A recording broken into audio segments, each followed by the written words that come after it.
Bulletin में ए हफ्ता के उस सब खबर के हम रवा सभे के बताइम वो अपन भाषा भोजपुरी में जौना के जानल रवा खातिर जरूरी बा। हम यो बताइम कि खबर जरूरी काहे बा और यो खबर के भीतरी के खबर बुझाइबो करम। तो चली शुरू कर जाओ खबर के बुझी।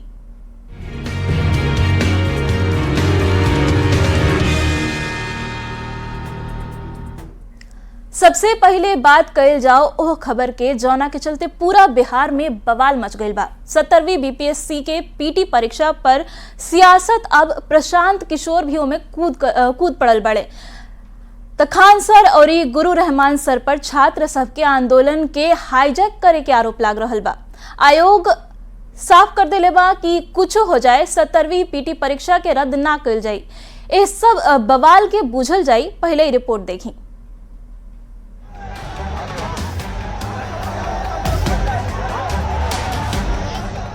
तस्वीर पटना के गर्दनी बाग के है और विरोध में उठ रहल ई आवाज चर्चित कोचिंग संचालक खान सर और गुरु रहमान के खिलाफ बा। विरोध तब भइल जब खान सर गर्दनी बाग पहुंचलन, जहां 17वीं बीपीएससी के पीटी परीक्षा के रद्द करे के मांग के लेके कुछ छात्र धरना देते रहले। छात्र लोग के आरोप बा कि दोनों जाना आंदोलन के हाईजैक कर ले।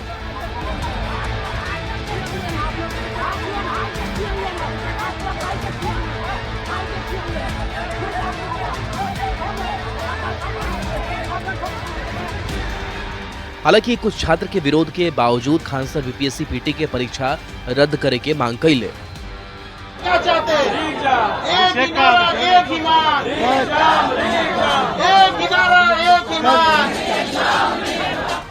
बाकी बात अब कोचिंग संस्थान के समर्थन से आगे बढ़ के सियासी रूप ले चुकल बा और कई गो नेता छात्र के बहाने सियासी रोटी सेके में लाग गइल बाड़े। अब इस सियासत में एगो नया एंट्री भइल बा जन सुराज के प्रशांत किशोर के।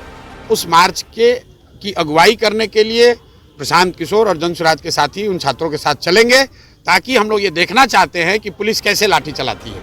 करीब पिछला 10 दिन से गर्दनीबाग में धरना दे रहल छात्र सब एक बार फिर सड़क पर उतरे की कोशिश कैले।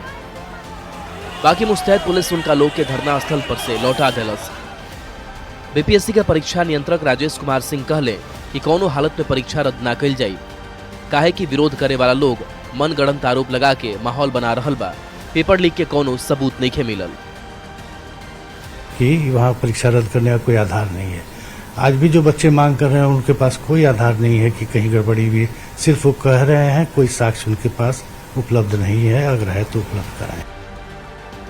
13 दिसंबर के बिहार में 17वीं बीपीएससी के पीटी परीक्षा बल रहे। खाली पटना के बापू एग्जाम सेंटर के छोड़ के हर जगह परीक्षा शांतिपूर्ण तरीका से संपन्न हो गई। बापू सेंटर पर कुछ छात्र पेपर लीक होके के अफवाह उड़ैले और ही हंगामा कैले। एकरा बाद आयोग बापू सेंटर के परीक्षा रद्द कर देलस। बाकी कुछ लोग मांग कर रहल बा कि पूरा परीक्षा रद्द कइल जाओ। न्यूज 18 खातिर पटना से संजय कुमार, विनीता मिश्रा और धर्मेंद्र कुमार के साथ ब्यूरो रिपोर्ट। सबसे पहले 17वीं बीपीएससी पीटी परीक्षा की कहानी बूझी। 17वीं बीपीएससी के पीटी परीक्षा 13 दिसंबर के पूरा बिहार में 912 गो केंद्र पर भइल। 911 गो केंद्र पर परीक्षा आराम से बिना कोनो हो हल्ला के हो गई। खाली एगो पटना के बापू एग्जाम सेंटर पर कुछ छात्र हंगामा कैले। बापू सेंटर के बात करी जा तो सेंटर पर 12,000 परीक्षार्थी के परीक्षा देवे की व्यवस्था कल गई रहे। 12,000 में से करीब 9,969 छात्र आराम से परीक्षा दिले। जे परीक्षा ना देल उहे छात्र सब पेपर लीक होके के अफवाह फैलैले आ उहे लोग हंगामा भी कैले। मतलब ई कि 12,000 छात्र में से खाली 300-400 परीक्षार्थी हंगामा कैले।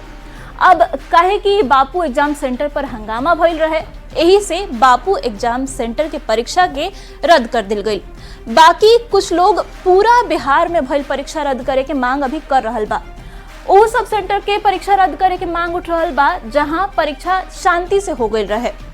अब कुछ तथ्य जान ली जा। 17वीं बीपीएससी के परीक्षा में करीब 4,83,000 परीक्षार्थी शामिल भइले। यह 4,83,000 परीक्षार्थी में से हंगामा वाला बापू सेंटर पर 12,000 परीक्षार्थी के परीक्षा रहे, जबकि बाकी बाचल 911 गो जौन सेंटर रहे ओहिजा 4,71,000 परीक्षार्थी रहन। अब सवाल से रुआ खबर के बूझी, 4,71,000 परीक्षार्थी के एमे का गलती बाटे। एगो सेंटर के चलते 911 गो केंद्र के परीक्षा आखिर काहे रद्द कइल जाओ। बापू सेंटर पर हंगामा भइल तो बापू सेंटर के परीक्षा रद्द कर दिल गई। सब परीक्षा केंद्र के परीक्षा रद्द करे के मांग कहां तक जायज बा इ रउए सोची। जब पेपर लीक नइखे भइल तब परीक्षा रद्द आखिर काहे कइल जाओ। परीक्षा रद्द भइला से आखिर केकर भला हुई। छात्र के भड़का के का राजनीतिक रोटी से कल जात बा, इहो अब कहीं ना कहीं सवाल उठे लागल बा। का परीक्षा रद्द करावे खातिर एगो बड़ साजिश रचल जात बा, इहो सवाल उठे लागल बा। बिहार के युवा के नौकरी में के बाधक बन रहल बा। हालांकि बीपीएससी के आरोप बा कि परीक्षा के लेके जानबूझ के अफवाह फैलावल जाता, पेपर लीक के कौनो सबूत नहीं खे और ये पूरा बिहार में परीक्षा के कौनो हालत में रद्द ना कइल जाई। खाली बापू एग्जाम सेंटर के परीक्षा रद्द कइल बा। बुझे वाला बात इहो बा कि छात्र सबके प्रदर्शन में कोचिंग संचालक लोग इतना दिलचस्पी आखिर काहे लेता। एकरा साथ ही कईगो सवाल भी खड़ा होखे लागल बा। का प्रदर्शन के हाईजैक करे के कोशिश कइल गई, ई सवाल उठा था। छात्र के प्रदर्शन के समर्थन देवे खातिर दिल्ली से कोचिंग संचालक लोग पटना आइले, एकरो के लेके सवाल उठा था। प्रदर्शन के बहाने मकसद आपन हित साधे के तो नहीं खे। सवाल इहो बा का नेतागिरी करता लोग संचालक लोग, इहो सवाल अब उठे लागल बा। अब अगला खबर की बात कर जाओ। जेडीयू के ऑफिशियल हैंडल से सोशल मीडिया साइट एक्स पर कुछ दिन से लगातार कुछ पोस्ट शेयर कइल जाता, जगरा के लेके अब बिहार के सियासी गलियारन में खूब चर्चा हो रहा बा। 24 दिसंबर के एगो ऐसन पोस्टर पोस्ट कइल गइल जवना से ई साफ हो गइल कि इंडिया अपन नेता के लेके कोनो कंफ्यूजन में नहीं खे।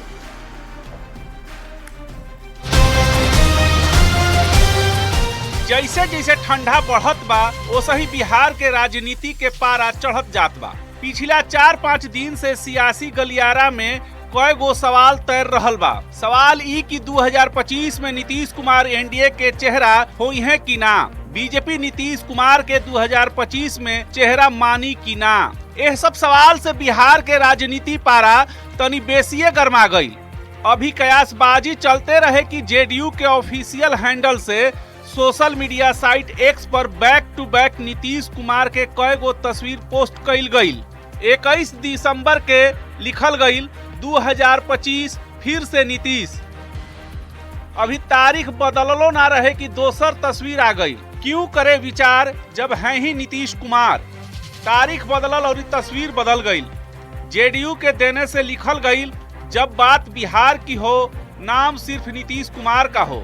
चंद मिनट के अंदर जेडीयू के देने से कई गो वीडियो भी सामने आई जेकर टाइटल रहे जो कहते हैं वो करते हैं। कहल जाला कि राजनीति में हर तस्वीर के पीछे कोनो मतलब होला। जेडीयू के देने से बैक टू बैक जारी हो रहे तस्वीर के बुझलिया अभी बुझावल जाता।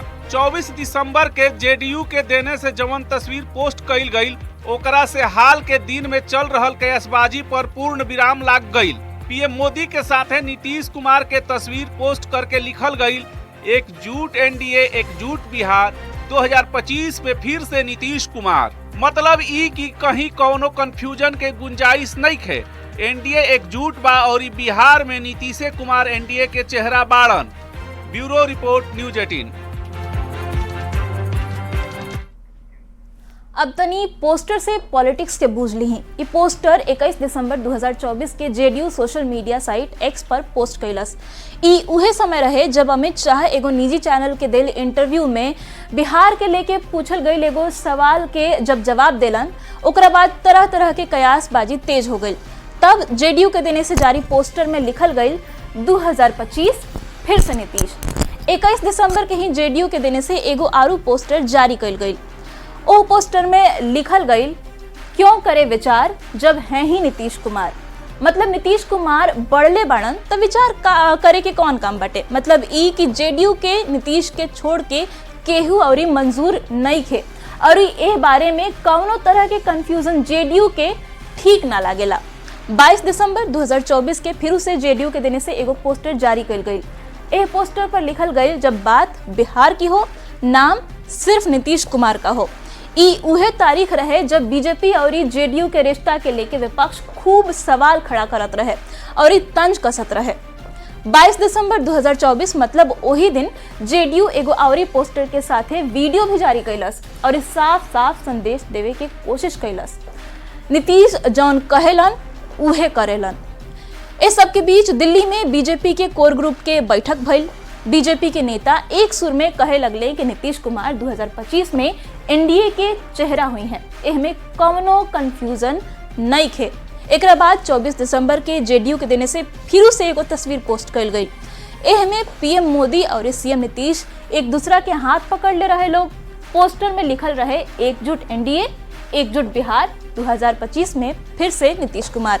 मतलब साफ बा कि एनडीए में कौनो कंफ्यूजन नहीं खे, बीजेपी जेडीयू एकजुट बा। 24 दिसंबर 2024 मतलब वही दिन एगो और तस्वीर जेडीयू जारी कैलस। एह पोस्टर में उहे नारा लिखल गई, एकजुट एनडीए, एकजुट बिहार, 2025 में फिर से नीतीश कुमार। बाकी तस्वीर एहमे बदल गई। एके माला में पीएम मोदी और सीएम नीतीश कुमार रहलन। संदेश साफ बा कि रिश्ता अटूट बा और कंफ्यूजन के कोनो गुंजाइश अबही नहीं खे। तो ई पूरा खबर रहे पोस्टर पॉलिटिक्स के। अब बात ओह मांग के जकरा के लेके खूब चर्चा हो रहल बा। केंद्रीय कपड़ा मंत्री और बीजेपी के फायर ब्रांड नेता गिरिराज सिंह बिहार के सीएम नीतीश कुमार के भारत रत्न देवे के मांग कैले बड़े। नीतीश कुमार इतने दिनों तक मुख्यमंत्री रहे, आज के बच्चे जो 30 साल के हो गए हैं, उन्होंने नहीं देखा लालू जी का जंगल राज। पूर्व मुख्यमंत्री कर्पूरी ठाकुर के भारत रत्न मिले। ये नीतीश कुमार के बहुते पुराना मांग रहे। यह साल ई मांग पूरा हो गई। कर्पूरी ठाकुर के भारत रत्न दे दिहल गई और ये अब नीतीश कुमार के भारत रत्न देवी की मांग उठे लागल बा। ई मांग कैले बाड़े केंद्रीय मंत्री और बीजेपी नेता गिरिराज सिंह। ऐसे व्यक्ति को देश में पुरस्कृत करने की जरूरत है, चाहे जिस भी पद से स्वीकार किया जाए, भारत रत्न जैसे चीजों से नवाजा जाए। गिरिराज सिंह के बयान के सामने आइला से नीतीश कुमार के भारत रत्न देहला के मांग के समर्थन में एनडीए के पूरा फौज ही उतर आई। एक सुर में एनडीए के नेता लोग नीतीश कुमार खातिर गिरिराज सिंह के बयान के समर्थन करे लागल। जो मांग गिरिराज जी ने किया है, भारतीय जनता पार्टी उसका पूर्ण समर्थन करती है। गिरिराज सिंह जी की मांग बिल्कुल जायज है। नीतीश कुमार जवना जंगल राज और कुव्यवस्था से बिहार के निकलने और यही जा तक लेकर आयल बाड़न, ओकरा खातिर नीतीश कुमार के भारत रत्न मिले ही के चाहिए। नीतीश कुमार जी से बेहतर इस उपाधि के लिए कोई हकदार नहीं हो सकता। हालांकि नीतीश कुमार खातिर गिरिराज सिंह ये मांग भले उठौलन, लेकिन भारत रत्न देवे की मांग के आरजेडी के नेता लोग कुछ अलगे ही राजनीतिक एंगल निकाल रहल बाड़न। भारत रत्न, नोबेल पुरस्कार सब देंगे, लेकिन चुनाव के बाद फिर महाराष्ट्र में शिंदे जी की तरह नीतीश जी को भी कुर्सी से बेदखल करेंगे। ये पहला मौका नहीं कि जब कौनो नेता नीतीश कुमार के भारत रत्न देवे के मांग कैले होखन। एकरा पहले जेडीयू के राष्ट्रीय कार्यकारी अध्यक्ष संजय झा और जेडीयू के नेता छोटू सिंह नीतीश कुमार खातिर भारत रत्न के मांग कर चुकल बाड़े। ध्यान देवे वाला बात इहो बा कि ई मांग तब हो रहल बा जब अगला साल बिहार में विधानसभा के चुनाव होखे वाला बा और ई मांग उठावे वाला बाड़न गिरिराज सिंह, जे नीतीश कुमार के आलोचक मानल जात रहुअन। गिरिराज सिंह कई बेर नीतीश कुमार के खिलाफ बयान दे चुकल बाड़न। बाकी अब बीजेपी जेडीयू साथे साथे बा और नीतीश बिहार के मुख्यमंत्री बाड़न, तो गिरिराज सिंह केंद्र में मंत्री। न्यूज़ 18 खातिर बेगूसराय से संतोष कुमार और पटना से विनीता मिश्रा के साथ ब्यूरो रिपोर्ट। गिरिराज सिंह नीतीश कुमार खातिर भारत रत्न के मांग कैले बाड़े। ए मांग के मायने बुझल जाई, बाकी ओकरा पहले ई जानल जरूरी बाटे कि भारत रत्न आखिर का ह। ताई पहले इहे बुझ लेल जाओ। भारत रत्न देश के सबसे बड़ नागरिक सम्मान हटे। अलग अलग क्षेत्र में असाधारण योगदान खातिर भारत रत्न देल जाला। 1954 में पहला बेर 3 लोग के भारत रत्न देल गई रहे। भारत रत्न खातिर प्रधानमंत्री के देने से सिफारिश होखेला। पुरस्कार के रूप में प्रमाण पत्र और पदक मिलेला। भारत रत्न के साथे कवनो धनराशि ना दिल जाला। भारत रत्न हासिल करे वाला के कई तरह के सुविधा मिलेला। अब बात नीतीश कुमार के भारत रत्न देवे के मांग के इहो बुझ लेल जाओ। नीतीश कुमार खातिर भारत रत्न के मांग कोनो पहला बार नहीं उठल। सबसे पहले जेडीयू नेता छोटू सिंह नीतीश कुमार खातिर भारत रत्न के मांग कैले रहन। ओकरा बाद जेडीयू के कार्यकारी राष्ट्रीय अध्यक्ष संजय झा नीतीश कुमार खातिर भारत रत्न के मांग कैले और अब केंद्रीय कपड़ा मंत्री गिरिराज सिंह भी नीतीश कुमार खातिर भारत रत्न के मांग कर देले बने। अब यह मांग के बूझे खातिर बिहार के राजनीति के बूझल बहुत ही जरूरी बा। 2005 से लेकर के अबही तक नीतीश कुमार बिहार के राजनीति के धूरी बनल बने। नीतीश जेकरा साथे होखेलन सत्ता ओकरे होखेला। 2015 में नीतीश कुमार लालू प्रसाद और कांग्रेस के साथ महागठबंधन में रहन। 2015 में महागठबंधन के सरकार बनल। नीतीश के जुड़ला के चलते महागठबंधन के वोट प्रतिशत बढ़ के 41.84 हो गई, जबकि सीट के संख्या बढ़ के 178 हो गई। एनडीए 34.59% वोट ही हासिल कर पाई चुनाव में और महज 58 गो सीट पर सिमट के रह गई। 2020 के विधानसभा चुनाव में नीतीश कुमार एनडीए के साथ गईलन। एनडीए के वोट प्रतिशत 37.26 हो गई और 125 सीट जीत के एनडीए के सरकार 2020 में बनल, जबकि महागठबंधन के 110 गो सीट से समझौता करे के पड़ल। मतलब ये कि नीतीश कुमार खातिर भारत रत्न के मांग के पीछे बिहार के राजनीतिक स्थिति बा। 2005 से नीतीश कुमार लगातार राजनीति के केंद्र बने। नीतीश जेकरा साथे गईले सत्ता ओकरे हाथ लागल। अमित शाह के बयान के बाद कयासबाजी तेज हो गई रहे। नीतीश कुमार के बीजेपी से नाराजगी के कयासबाजी चलत रहे। नीतीश के मनावे के कोशिश हटे हो सवाल उठत रहे। अब नीतीश कुमार के भारत रत्न के मांग काहे गइल बटे इहो बुझल जाओ। बिहार के बदहाली से बहरी निकलले ऐसन कहनाम बटे गिरिराज सिंह के, केंद्रीय कपड़ा मंत्री। विकास कार्य के जरिए नीतीश अपन छाप छोड़ले बाड़े। परफॉर्मेंस के आधार पर सुशासन बाबू के तमगा उनका मिलल बटे। महिला लोग खातिर कई गो कल्याणकारी योजना ले आइल बड़े। साइकिल योजना बिहार के तस्वीर बदल के रख देलस। शराबबंदी लागू करके वो समाज में एगो संदेश देले। केंद्रीय शिक्षा मंत्रालय एक हफ्ता में एगो बड़ फैसला लेलस। पिछला एक हफ्ता में नो डिटेंशन पॉलिसी के अब खत्म कर देल गई बा। मतलब ई कि 5वां से 8वां क्लास के स्टूडेंट अगर फेल हुई हैं तो उनका लोग के पास ना कल जाई। पहले फेल होके वालन के अगला क्लास में प्रमोट कर देल जाते रहे, बाकी अब ऐसा ना होई। फेल होके वाला छात्र के 2 महीना के भीतरी दोबारा परीक्षा देवे के होई। अगर ओहू परीक्षा में वो फेल हो गई तो उनका के प्रमोट ना कल जाई। अभी खबर के मतलब और यह खबर के असर का होई आई ई बूझ लेल जाओ। मोदी सरकार नो डिटेंशन पॉलिसी।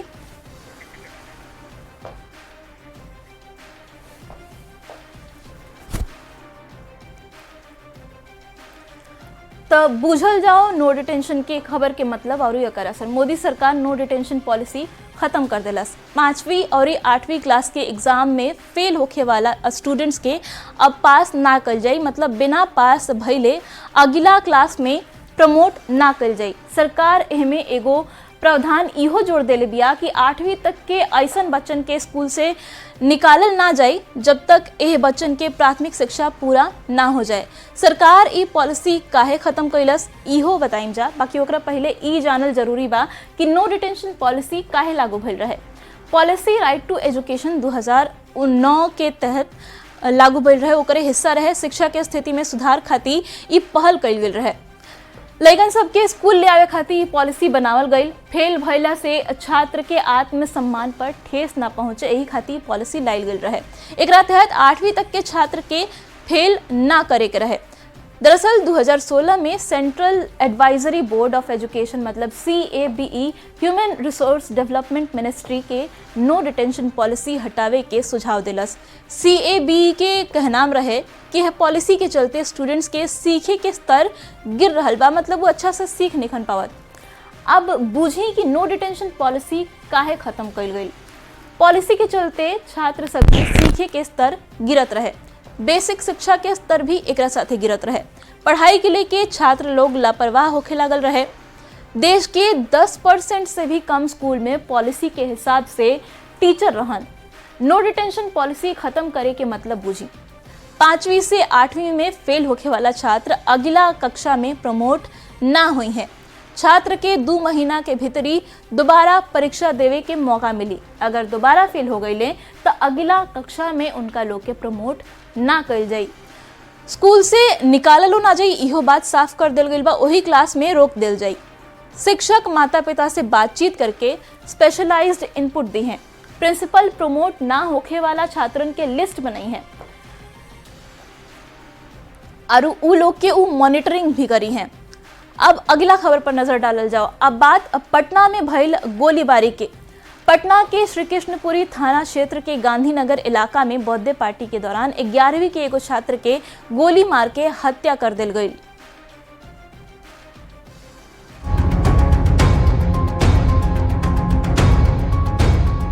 इस 16-17 साल के छात्र रिसु के तस्वीर है। रिसु अब दुनिया में नहीं खन।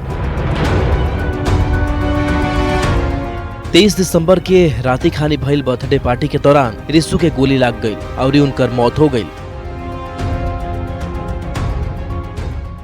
रिसु छपरा के रहे वाला रहलन।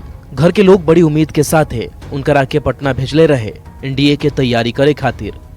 श्री कृष्णपुरी थाना क्षेत्र के गांधीनगर में एगो प्राइवेट हॉस्टल में कमरा लेके रहलन। बाकी यही हॉस्टल में उनकर जान चल गई। अभी तक जो सामने आया है उसमें यह है कि वहाँ पे लगभग 8 से 10 लड़के थे बर्थडे पार्टी में। तो अभी हम लोग वो जांच कर रहे हैं कि एग्जैक्टली गोली किसने चलाया है। अच्छा, बर्थडे किसका था? बर्थडे ये भी अभी एग्जैक्टली पता नहीं चल पाया है, क्योंकि ये घटना के बाद जो भी बच्चे थे वहाँ पे, जो भी स्टूडेंट या जो भी है, तो वो सब लोग वहाँ से फरार हैं। इसके पूरी थाना क्षेत्र के गांधीनगर के गिनती पटना के पौस इलाका में होखेला। एहिजा कई गो बॉयज और गर्ल्स हॉस्टल बा। रिसु के मौत से अब इस सब हॉस्टल के सुरक्षा के लेके गंभीर सवाल खड़ा हो गई बा। मृतक छात्र के रिश्तेदार के आरोप भी जान ली। उनका लोग के कहना मी बा कि जवन छात्र रिसु के अस्पताल पहुंचौलस उहे गोली चलैले रहे। हमारे भांजे को गोली लगी हुई है तो हम लोग हॉस्पिटल आए और हॉस्पिटल आने के बाद जो लड़का हॉस्पिटल में उसको एडमिट कराया था, मतलब हमारे भांजे को, वही घटना को अंजाम दिया है। फिलहाल पुलिस सीओडी केस दर्ज करके मामला के छानबीन शुरू कर दिले बिया। बाकी हॉस्टल में चलल गोली से छात्र के मौत हॉस्टल संचालक के अलावा पटना पुलिस के कार्यशैली पर भी सवाल खड़ा कैले बा। काहे कि लोग बड़ी हसरत के साथ है अपन बच्चा सबके पटना पढ़े खातिर भेजेलन। अगर ऐसा ही घटना घटी तो लोग अपना घर के बच्चा के पटना अकेले भेजे में डराई।